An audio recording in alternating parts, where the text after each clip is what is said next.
And welcome to How to Be Friends with Dave and Shawn, the podcast of a couple of idiots making the best of this world we live in.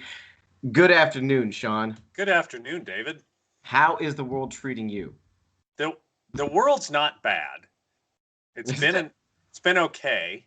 This is remarkably positive. You know what? Amazingly, it is positive. I want to start out with some anger. Can I start with anger? Fire off the anger, and Fantastic. Then we'll get to this should only take a few. This should only take a few minutes. It just hit me. Okay. Our podcast is about how to maintain a friendship, and a huge part of that is communication.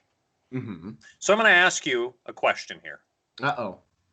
When I speak to you, Uh-huh. one, do you understand the words that I am saying? And two, do you understand the idea that I am attempting to communicate, for the most part? I'm going to say with 90% confidence of each, yes. Okay. Mm-hmm. So then why is it that as of late, it feels like 80% of the people I talk to, when I say words, they don't have the earworm that's supposed to go in and translate my words to communicate into their brain, and they think I'm speaking a foreign language. Why is it so hard? Because, okay, you just said earworm, okay? That's Wrath of Khan, okay? You're supposed to be sticking babblefishes in ears. Yes, the babblefish from Hitchhiker's Guide. So Hitchhiker's Guide to the Galaxy. Okay. We're hitting deep nerd right here. Yeah, but go on. I'm sorry. Nerd. What's causing the struggle, young Shawn? I don't know what it is, because here's the problem I have. The problem that I have. Yes. If I say Sutherland, when you go to the store, would you please pick up chicken breast and thumbtacks?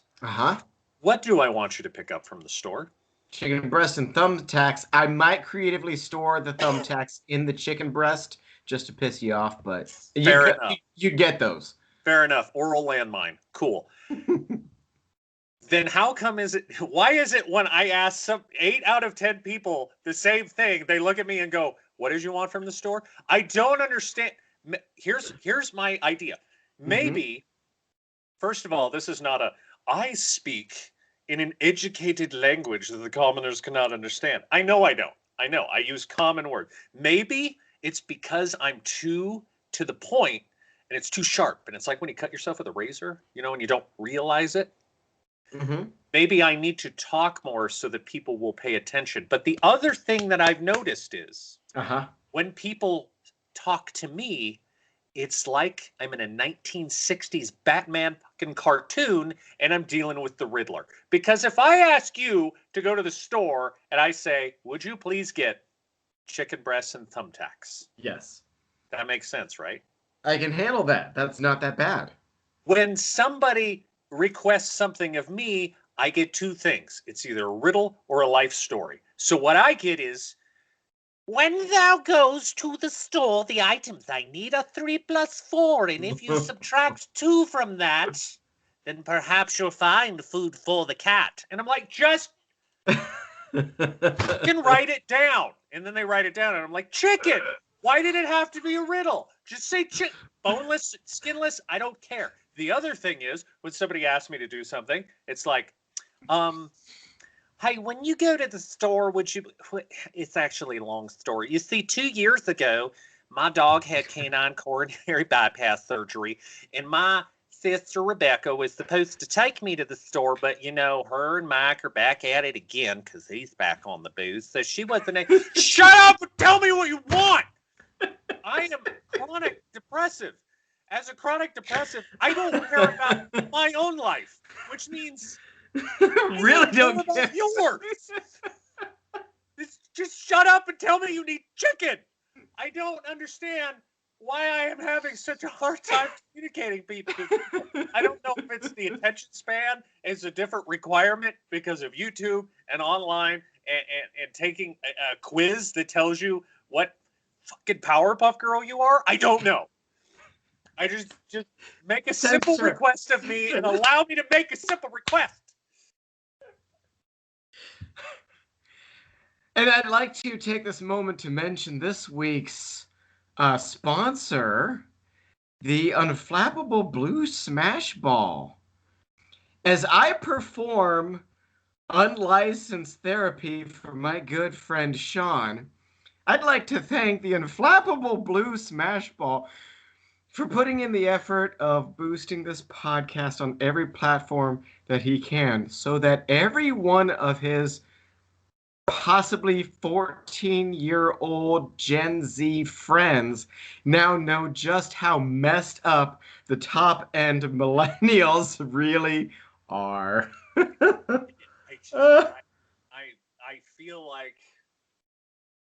feel like I'm in a Twilight Zone episode, except instead of at the end finding out I have a pig face, it's that I have dysphagia and I'm actually not speaking English.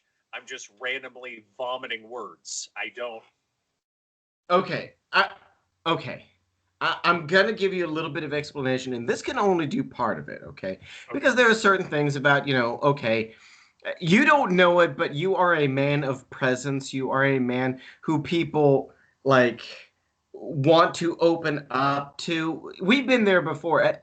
I still remember when you and I were standing in line at the restaurant in Portland in uniform. Some Karen next to you was arguing with a hobo trying to sell wine, and she looked to you like you were some cop who could resolve the situation. And in your consummate professionalism, you responded with, "Ma'am, it's a disagreement. What do you want me to do?" It's beautiful. But to that point, okay, so that kind of explains a little bit of that. We are destroying our memory. Right. Okay. When I say we're destroying your memory, I don't mean in this like Wolverine's healing factor, erasing his brain so he doesn't remember his physical trauma throughout healing. No, I'm talking about you and I remember a world without the internet. Okay. That, to be fair, a couple of old millennials, technically I'm Gen X, gotcha there, but I'll call myself an old millennial for this. A couple of old millennials who remember a time before the internet. We still have in that brain that little trigger to retain some information, right? Yeah, I can still remember that Lemmings came on like a 5 1/4 floppy, and it took 2 of them to run Lemmings. And we learned a lot from that game. We did. Okay. Way too much. Okay, so the point of it is we had to go to the library. We had to take notes, all of these things, right? We had to memorize phone numbers. Yes. Now, even I'm guilty because I rely so much on my electronic devices of someone being like, "Hey, can you get a few things for me at the store?" And I'll be like, "Text it to me." So that I have that list. And right. So the larger problem of get me this, this, and this, people are going to forget unless you texted them because we do not retain our brains in our heads anymore. We keep them in our hands. I also don't know if working for the police department and being in the military has also made me more efficient and therefore less communicative.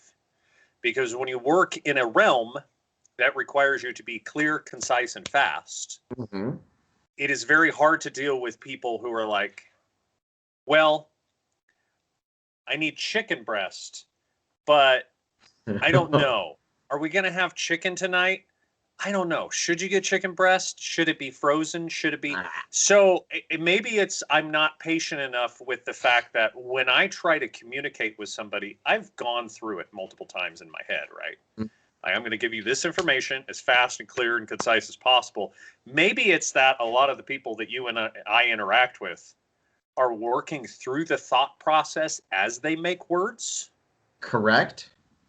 I don't know. No, there is a lot of that. Sometimes we need to bounce off of other people, and we don't frame it correctly, so people don't know that that's what's going on. And in addition, sometimes we do fail when we are conditioned a certain way to be able to parcel that out. Because, yeah, if you spend 10, 12 hours a day in dispatch hammering out the stuff, right? And then Right. you go into the military and you hammer out the stuff. I'll actually quote one of my, that's every time, one of my ex-wives kind of hit me with the importance of parceling things in life out. When I got my first kind of managerial position in banking, I came home and she said, leave your manager voice at work. And I was like, oh crap, I brought my manager voice home. Right. So yeah, it is. And when you're programmed that way, it is very, very difficult to unprogram that under certain circumstances. I think it is because I don't know, maybe it was me. And you become very impatient with it. So like let's go back to dispatch. Mm-hmm. Like if I was on channel and a unit was copying a traffic stop, it would be like 2 Charlie 3, copy of 467, westbound at the intersection, Nevada tag, blah, blah, blah, white Kia Sophia, occupied 2 times. Okay, cool. But when you had a trainee in the car that was Mm-hmm. calling out the radio and you were working on channel, it felt like an eternity. 2 Charlie 3, copy of 467 on, and you're just like, I'm going to reach through this radio and murder you. So I think maybe that is part of it, is that I've spent so much of my life trying to get and give information as fast and clear and concise as possible that when somebody wants to tell me part of their life story, I absolutely cannot take it. No, I understand. I understand. And part of that, to be fair, part of that is you humorously blame it on being like, I don't care about my own life. Why am I going to care about your others? Okay, that's funny. But Well, yeah, I know it's a joke, obviously. right. Yeah. You don't actually not care about people. It's just you and I have a care about people that prioritizes differently than other people. We care about your overall well-being. A lot of other people want to care about your Facebook post comments, for example. Right. That's what that kind of conversation is. You know, what do I want for dinner? Do I want to get something from Freshly, or that's the sort of stuff that we don't think matters, but it matters to some people. I think it matters, and it's also like you were talking about parsing. I think it also depends.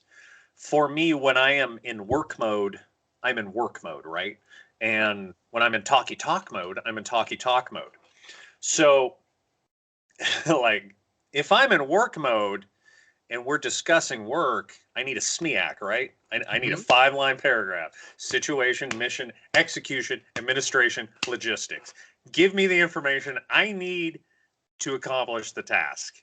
Which, yeah, okay, And go when on. you Yeah. when you don't do that, it's like part of me dies inside because I'm like, you're not being efficient and it's taking us too long to finish the task. Dude, okay, yeah. And I knew you were feeling this earlier when you called to coordinate the time for this, because I sensed that you just needed to bang out the information, and I had to stuff down the troll that welled up inside me to want That to be was like, like, I'm gonna drag this out as long as humanly possible. Yeah. Which is funny sometimes, but yes. like when I am in work mode, and my coworkers will do that too, and there's one that can get away with it. Uh-huh. The other ones cannot. I will absolutely just lock up. I'm like, here's the deal. If I could strangle you, I would, but we got cameras. So I need you to just tell me what we're doing right now. And okay, just speaking of, okay, so that kind of like the professional divide came up at work, among people who will remain completely nameless in order to protect the guilty and innocent. Yeah. We have a patient who is straight up inappropriate with my female coworkers. Naturally, Right. as the only male on the floor, like not inappropriate with me, but it makes Right. my blood boil. Right. I straight up told one of my nurses today, in a humorous way, of course, but I had been talking about the paternal reaction that you get to a threat to someone you care about. And I was talking about earlier about my daughter thinking that she had seen someone outside her window and how I was ready to ruin something just 6 357s in the chest. Right. And I was telling her, I mean, I in relation to this, I was like, I get the same feeling. This guy, I want to end. But, professionalism.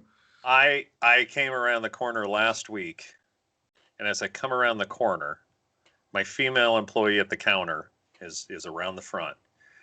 And as I come around the corner, this man is reaching in to hug her. Mm-hmm. And I immediately like doubled my speed Mm-hmm. because I was like, somebody's getting an ass whooping. And then she hugged him back. And I just kind of stood there waiting, and she looked at me, and I was like, do I need to intervene? She's like, oh, this is my uncle. I'm like, okay. But yeah, it's that immediate, you come around the corner, Mm-hmm. and you're like, which we've completely gone into a different, I think this is a separate section of being a father and being a father to a daughter. Uh-huh. Yes. Because it's really not something that kicks in until you're a parent. Before you're a parent, you're like, man, that's inappropriate. You shouldn't treat people like that. Right. But then you view it differently when you have a daughter, and you're like, if that was my kid, I would be beating you senseless. Right. Right? I don't know. It's a weird genetic thing.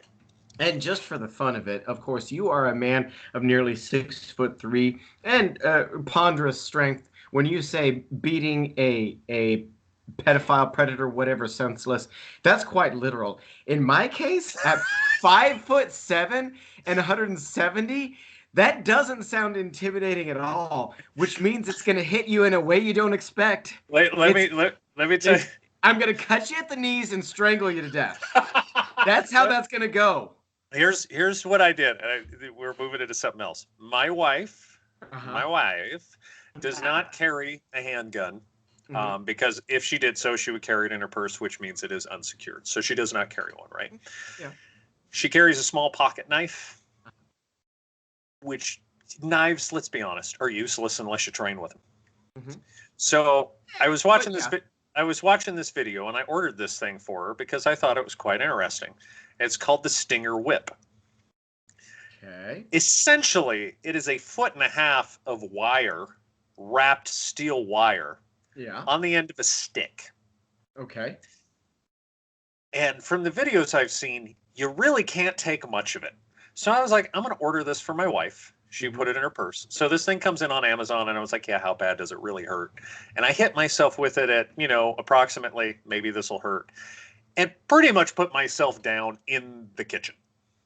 Like right across my thigh, the most stinging pain I've ever felt. And she's like, wow, that's really cool. Yeah. I said, yeah, put it in your purse. So she didn't put it in her purse. She leaves it on the kitchen counter. So I come home today.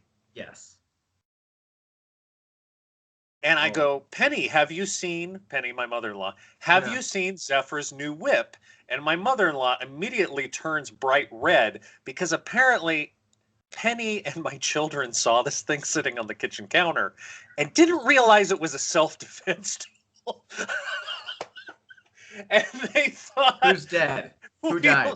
They thought we left kink toys on the kitchen counter. I will say this, though. As a man your size, you should look this up. It's called the Stinger Whip.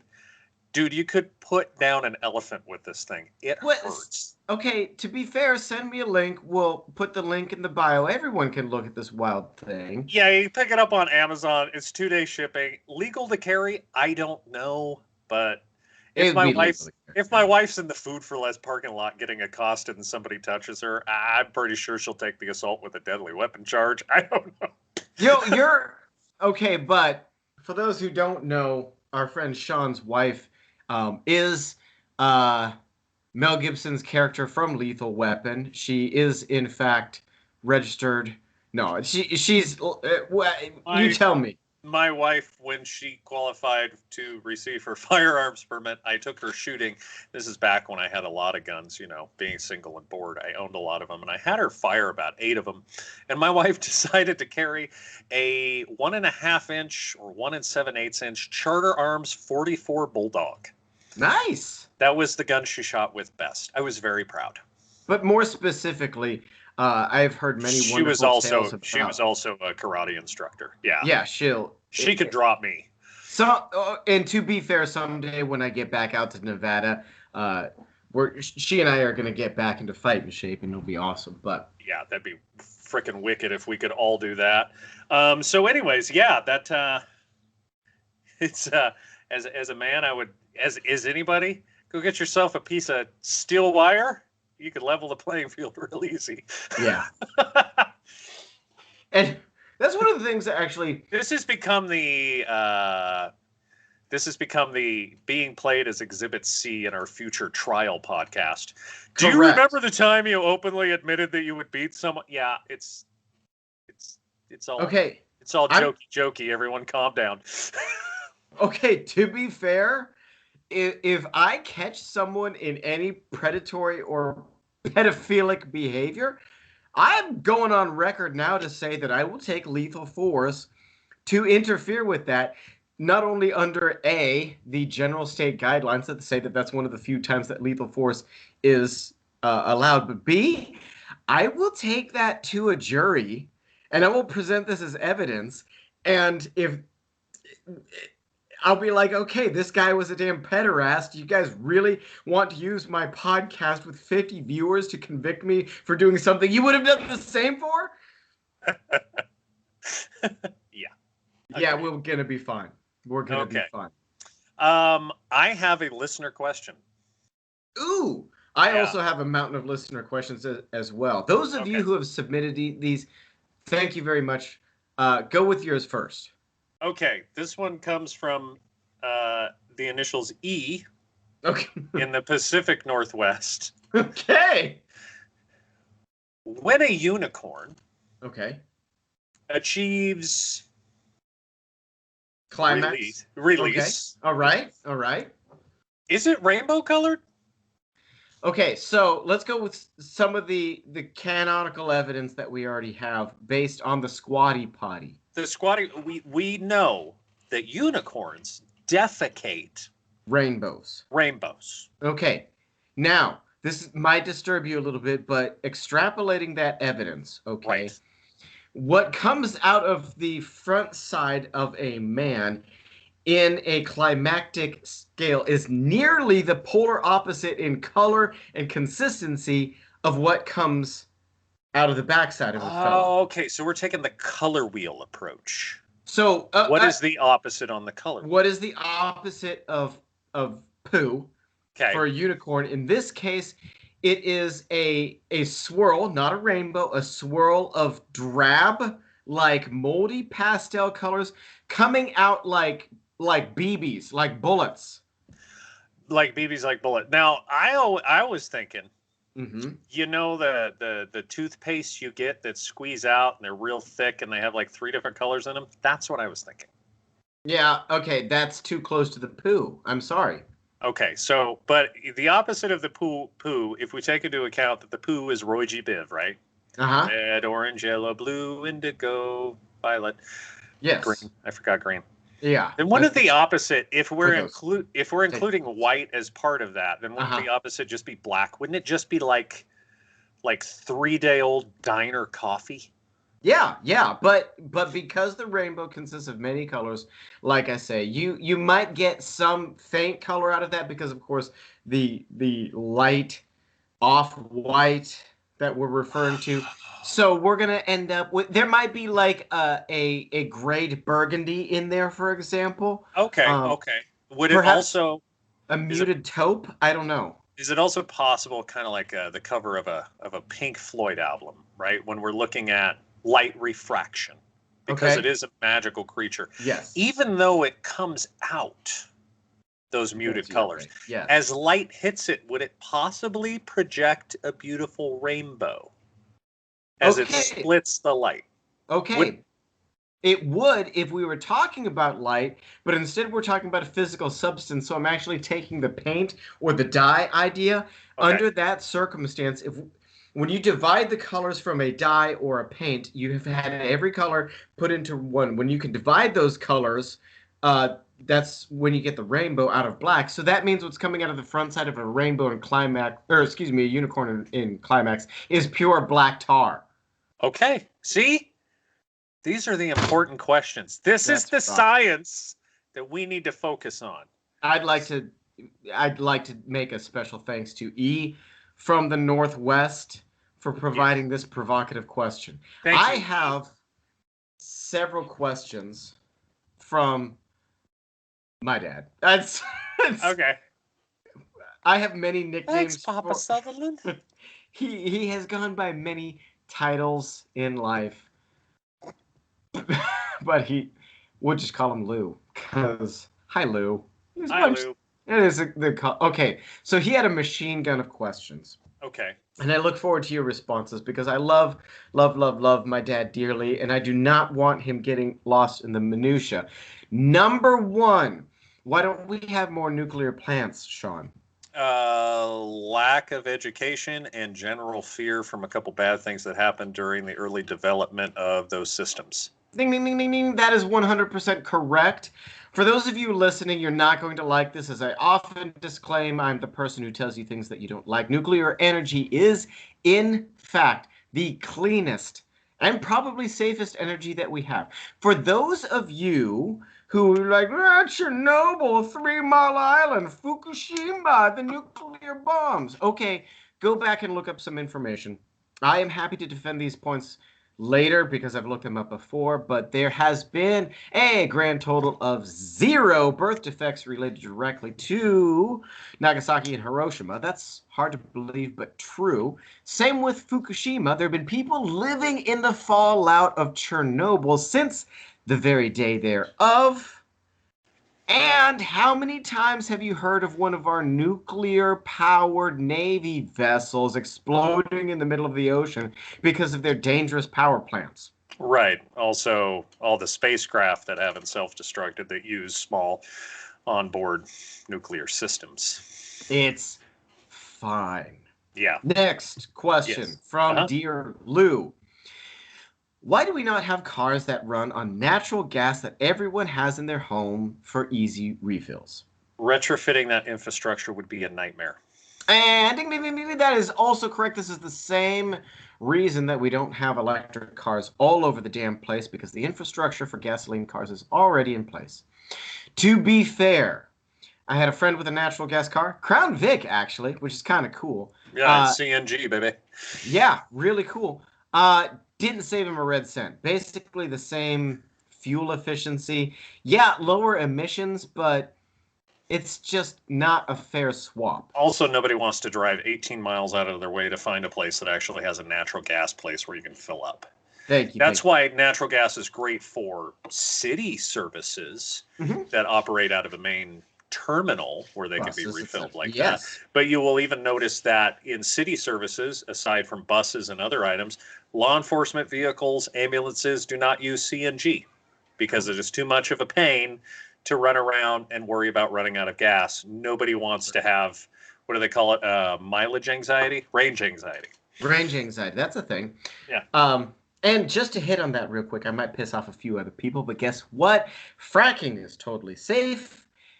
And for all of those of you who are worried about all of the pipelines in the country, I want you to Google a map of the pipelines in the United States and point to me which one you're actually worried about. Yeah. There's a bunch of them. Yeah. You're going to be amazed. You should be more worried about the chlorine tanker cars that are running on railways. Yeah, that's a bit. Yeah, that's a bit worse, especially considering Amtrak's record. But Las Vegas had one get loose one year. Yeah. You can lose something in Las Vegas, and you're out a few hookers. No, yeah, this was a full tanker that just decided to roll across the valley up one end and then back down the other. It's very comical. Yeah. Hot damn. Okay. We still got a bunch from Lou. Okay, why are we easily swayed by comments on the internet that have no truth in what's being said? I I'm going to guess that we are usually most easily swayed by the most recent information we've received. Okay, there's a principle of in the military that we learn from this as well that can be applied. I generally take the orders from the highest ranking, most recent command. Right. If I get orders from someone an hour ago who was a lieutenant colonel, and then a major comes up and says, no, you got to do this, I'm like, I'm sorry, I'm going with the lieutenant colonel. Right. But if the reverse, an hour ago, major says do this, and then lieutenant colonel's like, no, you got to do this, I'm like, got it. So yeah, let's tie that back to memory. We tend to think the most recent thing we're seeing is true, and it's not. Yeah, I kind of agree with that. You see, when people receive new information, regardless of the truth of it, we consider that new information to be viable, even though it probably isn't. Yeah. Furthermore, we're putting value in the wrong people. Yeah, well, that's the problem with social media. That's just the way it is. But that's kind of what separates different types of people. If you are unwilling to go and look up those references or see if there's references or the source material, and you're just going to take stuff at face value, then you will probably be misinformed for the most part. My turn for a rant, real quick. Yes, please. Just related to this, because it's not limited to the internet. Okay, I'm going to give an example that has existed for a long time, nearly as long as time has existed, in regards to people giving credence to the wrong sources. I, of course, believe in the Judeo-Christian values that many people adopt, and that includes, but not limited to, someday we're all going to die and head up and be judged, okay? Okay. Now, in doing that, yes, I'm going to be hypocritical, and I'm going to make a judgment call on that judgment, which is not something that we're supposed to do. But based on facts at value. Yes. If you take a used car salesman who spent his entire life lying, cheating, and stealing everyone that he possibly can out of every red cent that they possibly could, boom, and you click him next to one of these damn prosperity faith evangelists out there that come out with that thing that says, you send me $50 to help me spread the word of Jesus, I promise the Lord will come back and bless you with another $1,000 back on down the road. And then he trotting out the people with the testimonials. Yeah, I gave Jesus 25. Oh yeah. You know what I'm talking about. Oh yeah. You put those two next to each other on the judgment seat in heaven, that hammer's coming down on that pastor hard. Oh, absolutely. Absolutely. Also, in that is my favorite type of pastor. Hurricanes exist because you're gay. Like, what? What? Excuse me? What? And again, I want to bring this together in the regard that saying this is not bagging on Christianity in any way, shape, or form. We're just bagging on crappy people. Thank you. Exactly. And furthermore, it is okay to have in your dogma that you believe homosexuality is a sin. Sounds controversial, but it is okay to have that in your dogma. The moment that you think having that in your dogma thinks it gives you right to come down on people committing that sin under your perspective, you are in damage of judgment. Yes. You don't get to judge. Right. You're not Judge Judy, an executioner. Oh, if that is the face of our destroyer. Oh, sweet baby Ray, help us. Okay, we're moving forward. We still got a couple more Lou questions here. Yeah. Okay. This is a good one. Why are we spending a lot? Thank you, by the way. Just real quick. Thank you, Lou, for understanding that a lot is 2 words. Yeah. Yeah. Yes, thank you, sir. Thank you for that. We are spending a lot on going back to the moon and then to Mars when food lines are hundreds of cars long and $1,200 and $1,400 stimulus checks are a fraction of the amount to go to the moon or Mars. Shawn? Yeah, there was poverty during the period of enlightenment too. Scientific advancement is the backbone of the forward momentum of our society. Mhm. If we stop the curiosity aspect of our society and we stop trying to obtain new knowledge and advance science, the only thing we will do is regress. And in conjunction with that, if we had focused on the hungry instead of NASA in the 60s, we would not now have Velcro. Or smoke detectors. Or So, thank yeah. So, the truth is, unfortunately, that was a giant dong swinging contest. But the truth is, that advanced us in ways that we can't even account for nowadays. When you were talking about the Saturn V rockets Mhm. and the computational processes that they used, we are talking about computers Yes. that were built by women Yes. weaving individual copper wires through literally small rings, and each one was a bit, and then magnetically charged in order to change it from ones to zeros.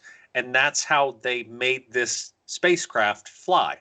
Without that drive, you and I wouldn't be watching these videos right now. We Yeah. wouldn't have cell phones in our pockets. Without military expenditures, we wouldn't have GPS. GPS exists because of ongoing scientific exploration and a need to learn things. So yes, we can still feed the hungry, but not, pull back on scientific advancement. In addition, NASA has a very small amount of government funding overall. Correct. Actually, I like, just real quick, I kind of like the way that, as much as I don't like government oversight, I do like that NASA seems to be shifting away from being the primary space agency for the government and is kind of becoming more the FAA of space. Yes. I think that's more appropriate, honestly. And NASA focusing more on scientific advancement and doing those things as opposed to just shuttling crap into orbit for private companies and privatizing that instead is fantastic. And the fact that we have reached the point where we just sent astronauts to the space station on a privately owned spacecraft. Yeah. Because between the space shuttles and then we were using Soyuz, which was a Russian organization spacecraft, we literally have privatized spaceflight. It's okay, astounding. Yes. Okay.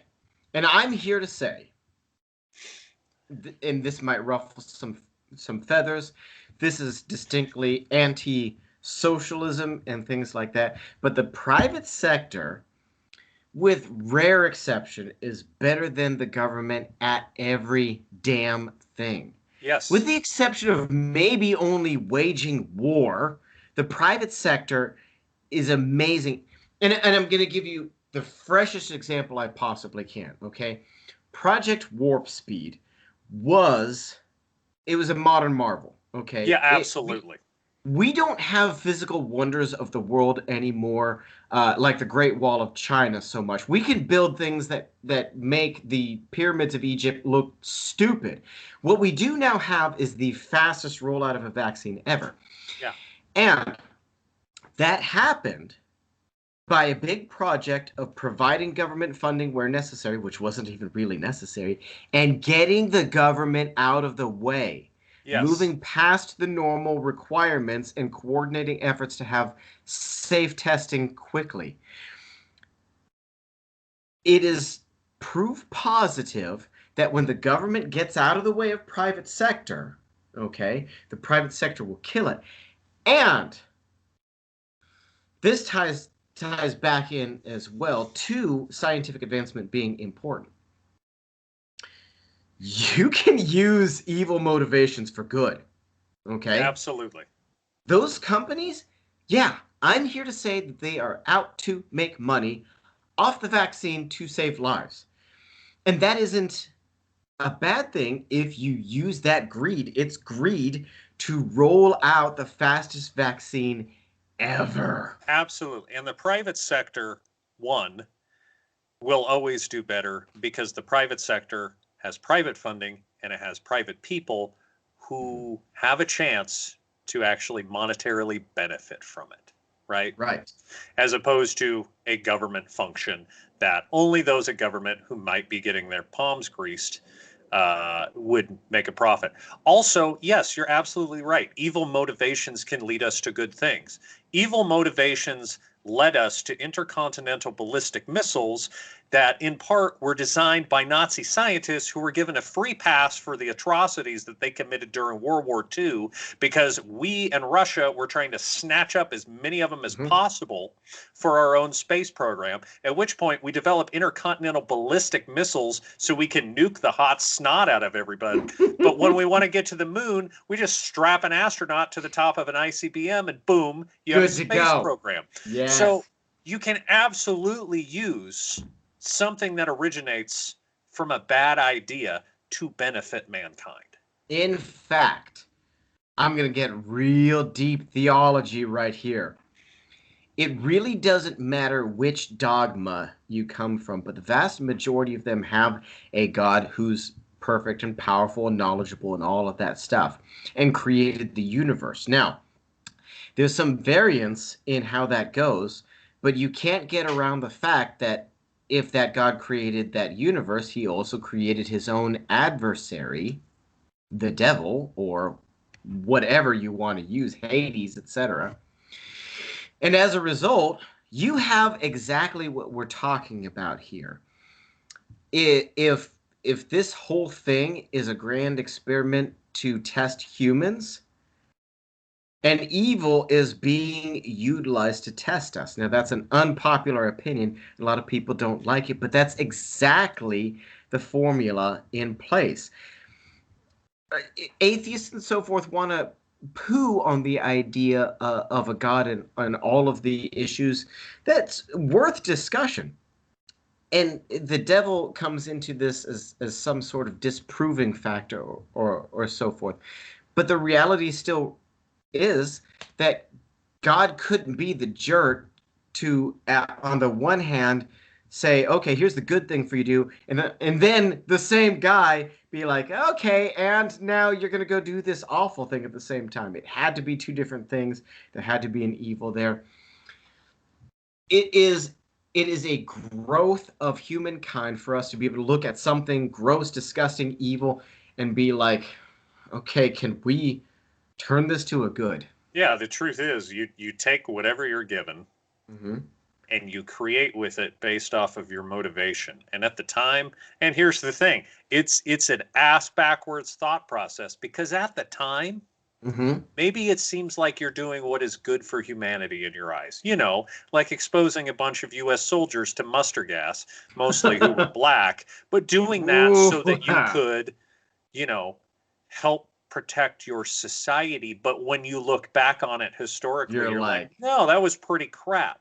Racist. Yeah. So it also comes down to your motivation, regardless of if you think you're being the good guy, which in most comic books and movies that have a bad guy, in all fairness, that bad guy thinks he's doing the right thing for the right reasons. That is how we can look at our historical stuff too. Yeah. The nice part about the space race was just like I said, it was a huge dong swinging contest. It really was. People did die because you can't advance science that fast necessarily from the first manned flight happening in the same century to to being blown into space. But the truth is, it brought us so much further than we could have possibly been without it. So yes, I want to thank Lou again for the tirade of questions. Please send more of those because they are absolutely tons of fun for us to rant on. Today's a rant day. There's going to be a lot of hashtags from this rant, and that's going to be awesome. Yes. Okay. Should we hit a little bit of news, Shawn? We can hit a little bit of news. Yes. Heroes don't always wear capes. because they will get pulled into jet engines. Yes, continue your thought. January 28th. No capes! January 2021. January 28, 2021. According to the New York Post, this is too good. Okay. A 24-year-old thief allegedly forced the male employee of a convenience store to hand over money from the cash register at a Bratislava station that Wednesday. The worker fled to the back office after being punched in the face by the criminal. And a mystery heroine, that is the female version of hero, who was not an employee, then entered the station through the back door and offered her services. Quoting the newspaper, it was unclear if she decided to perform a sex act out of fear of being assaulted herself, but a police source told the news that the woman appeared to be willing to help stall the burglar through these sex acts until the police arrived. In one of the rooms, the officers saw the man receiving sexual services from the young woman. Apparently, this woman helped capture an assailant through her specific skill set. I hear a lot of dumb things every day. I really do. That is by far the dumbest thing I've heard this week. That is... In whose mind... Imagine, David, you and I are in a 13-man squad, and we are pinned down. And I look at you, and I go, David, the A-10s are coming in. Go suck that guy's... What kind of thought process? Okay. Hear me out. Okay. My bachelor's degree is in criminal justice. I got a kick out of learning the continuously evolving pattern of criminal justice recommendations on what women are supposed to do in order to survive assault. And at present, we consider it best possible for a woman to resist as best as she can and fight any way that she can, not only because it's better to try to drive off the assailant, but also that allows us the opportunity to gather DNA. This is not the recommended method of gathering DNA. No, not at all. No, this is like a weird CSI episode where they're like, we found victims in the semen in the victims blank. Insert something here. This is not right. No. This is not. I can't endorse this. Like, what were you doing that day? What were you on the way home from work and you're like, there's a new episode of so-and-so out. I guess I could watch this. Or randomly walk in the back door of a bodega and be like, I'm going to blow rubber. What is wrong with you? Don't do it. Don't do it. No, that is not an Oh, my God. Tell me you have news better than that. Please tell me you have something else. Of course we have. Related to that, it's... Let's hit this because it is directly related to that. Cool. January 19th, 2021. It is a CNN news source, so obviously reputable. Pardon me. Utah authorities accused 47-year-old Daniel Mark Wright of impersonating an officer, possessing a stolen vehicle, and stealing a donut. That's right. The 7-Eleven employee approached a police officer Sunday saying a suspicious person entered the store earlier wearing a sheriff's deputy jacket. He didn't seem to be an officer, and he tried to steal a donut. Of all the things you could try to steal while impersonating a police officer, Was this Florida? It was Utah. It was Utah. I'm sorry. Where did he get the jacket? First, okay, let's have this discussion real quick. Mm-hmm. Let's have this discussion Please. real quick. Very many times during my 5-year tenure at the police department. Wait, was it 5 years or 10 years? It was 5 years. During my 5-year stint, did a detective have his vehicle broken into in front of his house and his badge and gun stolen because they just leave them in there. Oh. So it is absolutely feasible that if a deputy had a take-home vehicle and didn't lock his shop like he was supposed to, that all of his stuff disappeared. So that's where you get a sheriff's jacket. Also, eBay. The fact that this man rolled in, jacked a donut, and then rolled out is astounding to me. Is it, though? Do you immediately question the cop taking the donut? Do I immediately question the guy taking the donut? Just frame this. Frame this. If you're going to take stuff, you take a few things. Just saying. Right.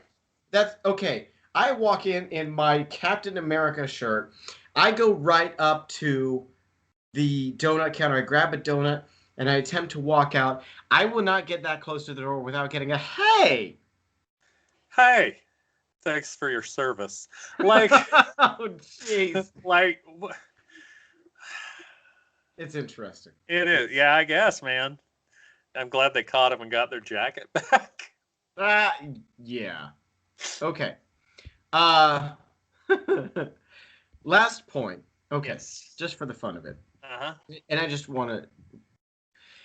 I want to frame this as a compliment to you. I have started. I thought these things were a unicorn. Okay. I have heard a great deal of people complain about the woke classes you have to take in college. Okay. Right.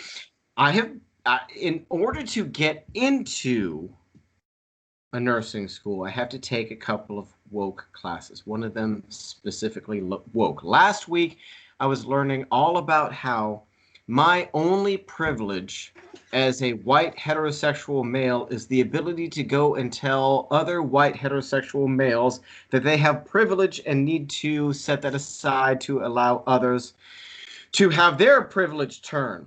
Okay. And of course, this week we're focusing more specifically on the fact that I, as a male, have not accomplished anything in my 40 years of life without violence, that it is violence from head to toe. Right. Okay? Now, I'm going to talk up your faith in a regard because I've just spent a little bit of time talking my faith, and we got a little bit of time left for this. Okay. Yeah. So, Aristotle said that it is the mark of an educated mind to be able to entertain an idea without accepting it. Yes. If you have a head on your shoulders, you should be able to listen to anything and not necessarily take it as truth. Just understand it. So and that gives you the opportunity to learn from things. Okay? Tolerance versus acceptance, yes. Thank you.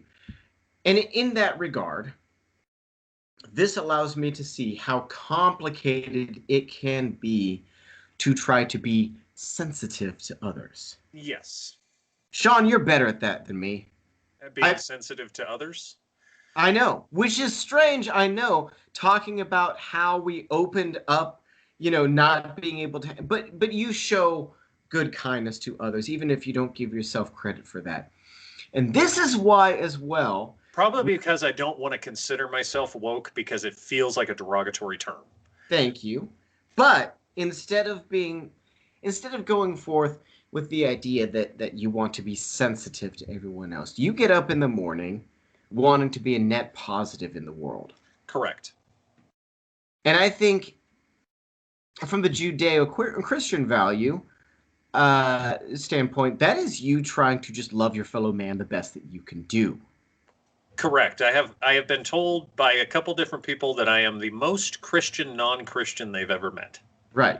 And this is kind of the point that I want to close on, okay?